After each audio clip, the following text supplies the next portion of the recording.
Hello all, it's James Johnson, aka Sulphur Blade, and I'm here with, well, an interesting video, to say the least.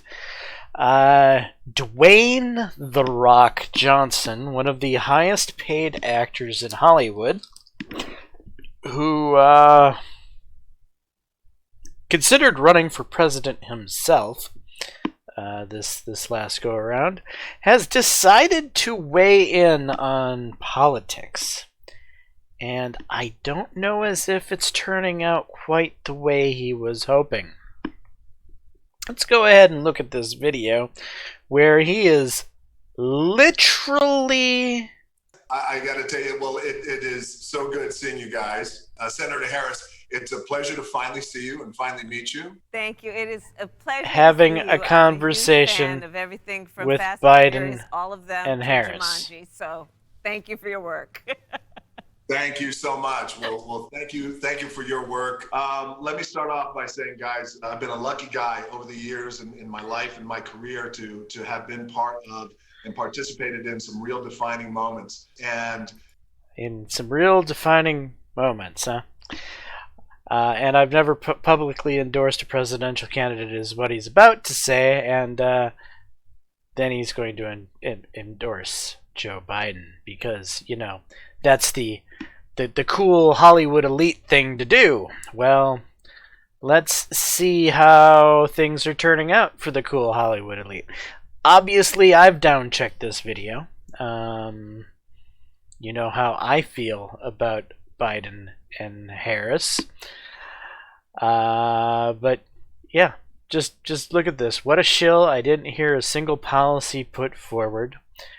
I'm insecure, don't know how to think for myself, so I'm glad celebrities exist to show me the way in life.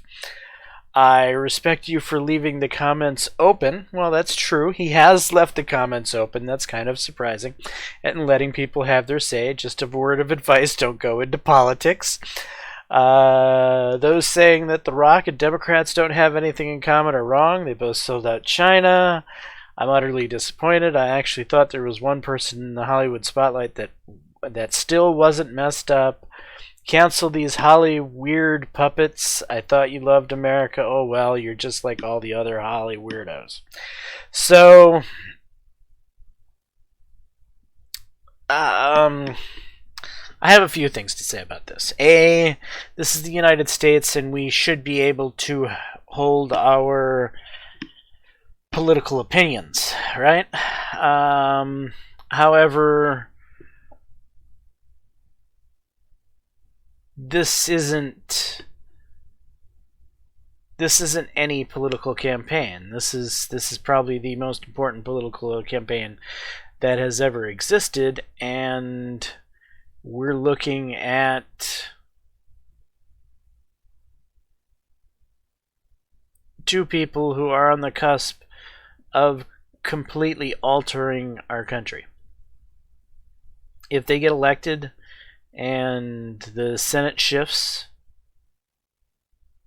and the House remains the same, then they will pack the court. Because, you know, face it, why would Biden avoid the question? Why would Biden make something like, you know, if I answered this, it would take up the news cycle? I mean, he might as well be pleading the fifth. It's the same thing. If he wasn't going to pack the court and he simply said, no, I'm not going to pack the court, well, it wouldn't be dominating the news cycle, and his comments wouldn't make any sense at all. But it's obvious he is planning to pack the court, because why else would he dodge the question, and why else would he make these silly comments? If he wasn't planning to pack the court, then it wouldn't be news.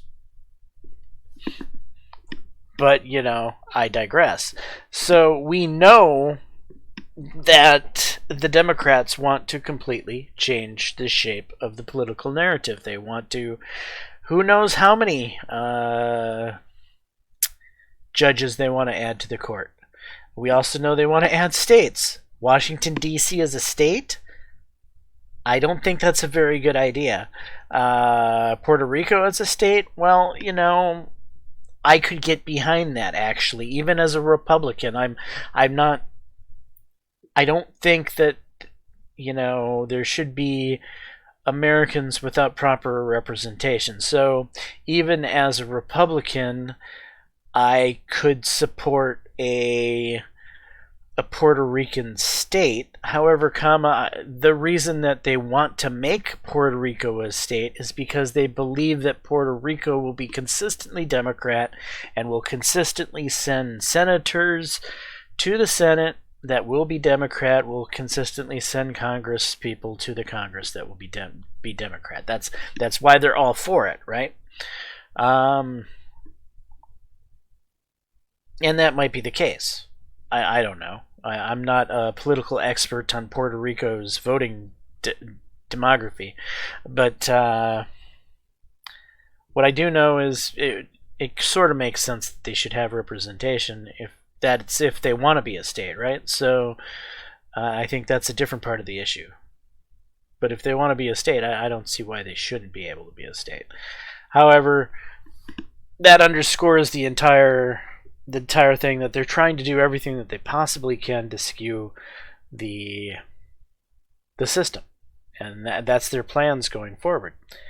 And who knows what other plans? Like Nancy Pelosi is trying to put through this 25th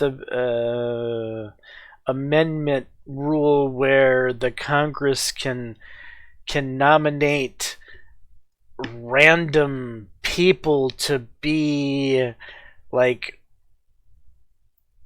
the people that certify whether or not the president is fit to be president. So does that make any sense that Congress should be the body that nominates the people that then say the president is fit to lead the country? So basically, if you think about this in a logical point of view, if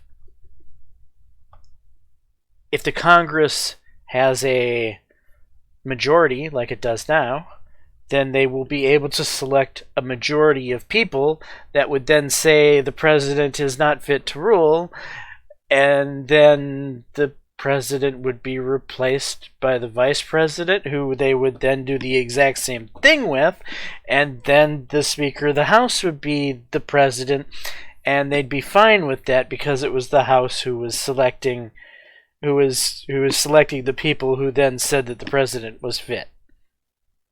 Right? This is just a blatant power grab, and it doesn't make a lot of sense. Our Constitution exists. It exists for a reason, and it's being walked all over currently. Governors all over the country are ignoring our Constitution. Yeah, so this is seriously the most important election we've ever had. Democrats are playing every card that they have in the book to try to win this. Even with the skewed polling. So, don't believe the polls telling you that, Biden is 15 points ahead, blah, blah, blah, blah, blah. All these polls come from organizations that are managed and ran by Democrats. And they are purposely skewing these polls to make it look like Biden is so far ahead, just so that you, the Republican voter, can feel discouraged. And if you feel discouraged, you might decide, well, it's not worth it. I'm not even going to bother to go vote because Trump's going to lose anyway. That's their hope. That's their hope that they're going to discourage you from going and voting. That's the whole reason behind these skewed polls. But anyway, I just wanted to point out this real quick video where Dwayne "The Rock" Johnson joins all the rest of the Hollywood elite, and just reinforces the narrative that Hollywood has just gone full-blown batshit left-wing liberal off the deep end. And while it shouldn't be breaking news that one of the highest paid actors in Hollywood is endorsing a president, it shouldn't be that big of a deal. It is, because it's just another actor who's blindly going in behind the Democratic ticket.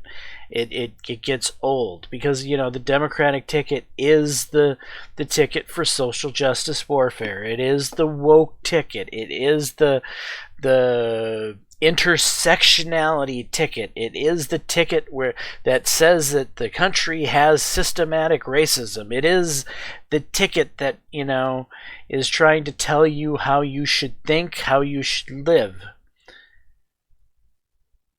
We've been sick of movies that have been telling us how we should think and how we should live. We're sick of commercials that tell us how we think, how we should live, like the Gillette commercial. And now we have these same Hollywood elites trying to back presidential candidates like their opinion matters. Normal America has already dismissed the Hollywood elites and think they're a bunch of jerk-offs. Only now, the few that still had some credibility, like The Rock, are now losing their credibility because, you know, they're doing this. Anyway, I'm Jaames Johnson, aka Sulfur Blade. This is my content. Hopefully you're enjoying it. If so, please leave a like and subscribe. And until the next time, all, peace.